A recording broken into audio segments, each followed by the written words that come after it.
How to check Citi or Barclays Advantage miles balance. Hey guys, if you have an AAdvantage credit card or Citi or Barclays, checking your miles is quick and easy.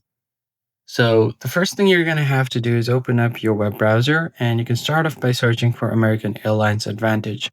Now you can just log into this AA.com, and once you have done that, you can use the same AA Advantage number linked to your Citi or Barclays credit card.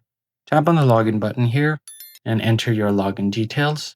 Now to check your detailed mileage activity, you can click on your account and then your activity. So once you are logged in, you can head over to your account and then to your activity. Once you land on that, you'll find your mileage summary or your activity, and there you'll be able to see each mile you've earned, whether through flights, shopping, or credit card transactions.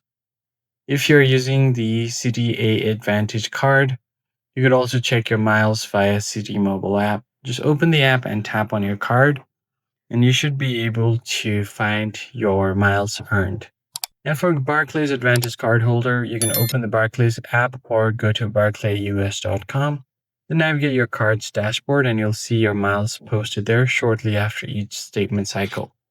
And that's it. You're all set to track your AAdvantage miles and get closer to free flights. If you found the tutorial helpful, hit the like button down below and subscribe to the channel. I'll see you guys on the next one.